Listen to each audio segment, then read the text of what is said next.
Monday, February 7th. And let's talk about what's going on in the chat list, the Chatham Journal. What's a general overview of what's going on in Chatham County with this Monday morning update. Taking a look at the chat list this morning. That went out about 7:30 this morning. If you haven't signed up, we'll let you know how to do that later on. Basically, 4 topics. Talk about fishing, PHISHING. Someone's looking for help with a kiln setup. Also, the Chatham Chuck Wagon is a community service provided by St. Bartholomew's Church, and they offer that a free entree every Tuesday. That's every Tuesday of every month from 4:36 to drive-through pickup at St. Bartholomew's Episcopal Church. And if you don't know where that is, you basically go west on Hank Street to the end at Rectory Street, and you will see them there. Actually, we found out in the last 2 weeks the Chuck Wagon members have passed out over 612 servings to our community. So it's a great community service out there.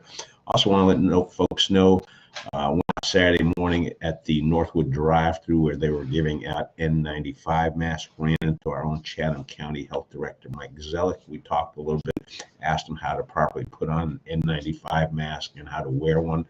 We've got a video out on that. You can also find that on the Chatham Journal Facebook page and also on the YouTube channel. So there's a link to that. 120,000 N95 masks had been received by the county. That basically 20 per box, 6,000 boxes. And when I talked with Mike on Saturday, they had dispensed about 75% of those. So I don't know if they're going to be available as of this morning, Monday morning. You may want to check with your local libraries, the one in Pittsburgh, the community library, one in Golston, and Wren over in Siler City. You may want to give them a call. They should be opening up shortly and see what the scoop is on those.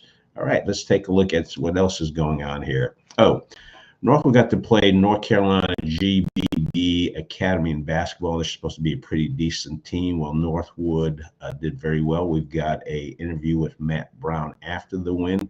He's got his team solidified. They're at the top of the conference right now. There's also a quick interview with the question I asked Coach Brown was, if you were going to give a game ball, who would you give it to? He said Keenan Parrish, and Keenan was walking by, so I stopped and talked with him briefly. And then as we were talking, his teammates walked by, started photobombing, so we got a little bit of them as well. And that's available both on our YouTube channel and on the Chatham Journal Facebook page. Again, visit our Chatham Journal Facebook page. Also have the first quarter of play. We'll probably try to get second, third, and fourth quarter. Had problems uploading those other quarters on Saturday, so I couldn't get them up, but we'll get those up later on this week. The other thing we need to let you know on the Chatham County side of stuff going on is the fact that we've got today, February 7th, a county commissioner meeting that's going to be taking place at the Chatham County Historical Courthouse. The work session begins at 5 and the regular session begins at 6. Face coverings are required while inside the building. So just want to let you know that. You can also go ahead and do a live stream. That information, go to chathamjournal.com, is on there. You can also check out our Chatham Journal Facebook page. There's a link to the information as well, and you will find out. All you need to do is find out there. So we've got that information out there. Also, what we need to let you know is, let's see, what else is there? There's also a push. We've got some taxpayer advocates hoping to get broadband grants to go to unserved areas in North Carolina. I know here in Chatham County, we've got a bunch of unserved areas. There's apparently about $350 million which will be provided to expand high-speed internet in the state and that's the largest amount out there. So you can see that and read about that on the Chatham Journal website, chathamjournal.com. Let's see what else we've got here. We already talked about the giveaway and the drive-through. Saturday morning was a nice morning. I had an opportunity to go out to have breakfast with my wife and daughter. We went down to Furley's in downtown Pittsburgh, and on the Chatham Chatlist, I went ahead and posted let's see what I posted a picture of. Western omelet. Also posted a picture of the country ham biscuit. That was my choice. And I'll tell you what, when I had that biscuit, that country ham was bigger than the biscuit. A little salty, but then again, country ham is salty. That was a great breakfast for me. And then my wife, which we got a couple of positive comments on, had the French toast with eggs and bacon. So if you haven't had a chance, go down to Verley's, have breakfast.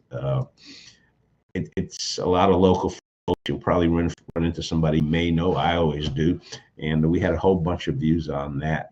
The other thing I want to hit on, was getting close to wrapping this up, is there's a lot more information coming out, and I mentioned this on Saturday, that it's time for us to unmask our school children. There's bunches and bunches of more information coming out that basically says they're at very low risk. One of the things that you're now starting to hear, and this is in major publications as well as major media, is that the spike in coronavirus cases caused by Omicron, I'm reading here a little bit, experts are saying it's time to start lifting more restrictions. People are exhausted with the pandemic it's been 2 years. 2 years ago in March is when the 2-week shutdown started, and we went to 2 months, and now we're at 2 years. And health advocates warn that pandemic rules cannot last forever. One of the public health professors at George Washington University says we cannot remain in perpetual state of emergency. We need to move on. And one of the things we found is the risk of a school child dying from COVID works out to be just 1 in 200,000. Child is more likely to be killed in a car accident, commit suicide, be murdered, drown, be accidentally poisoned, or die of cancer or heart disease. If you don't like hearing that, I'm sorry, but it's time to unmask our children. We're also starting to hear from other communities posted on the chat list. Students at a California high school arrived maskless to protest Governor Newsom's hypocrisy. Kids are sometimes the best.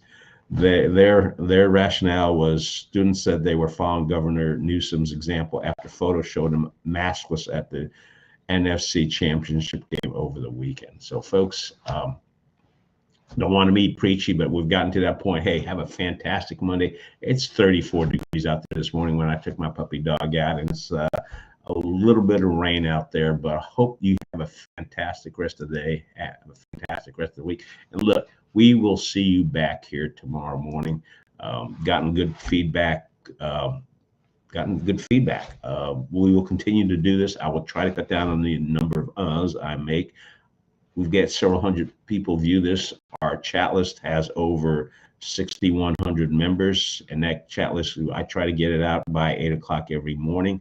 So that is available out there. And right here down below, you will see where easy to subscribe. It's free service, comes out Monday through Saturday. All you have to do is send an email to chatlist@bellsouth.net with the word subscribe in the header. I think it's almost been 20 years that we've been doing this. So, hey, thank you very much for our members. Thank you much for watching this. And if you haven't subscribed yet, go ahead and do that. And have a fantastic Monday. Thanks so much.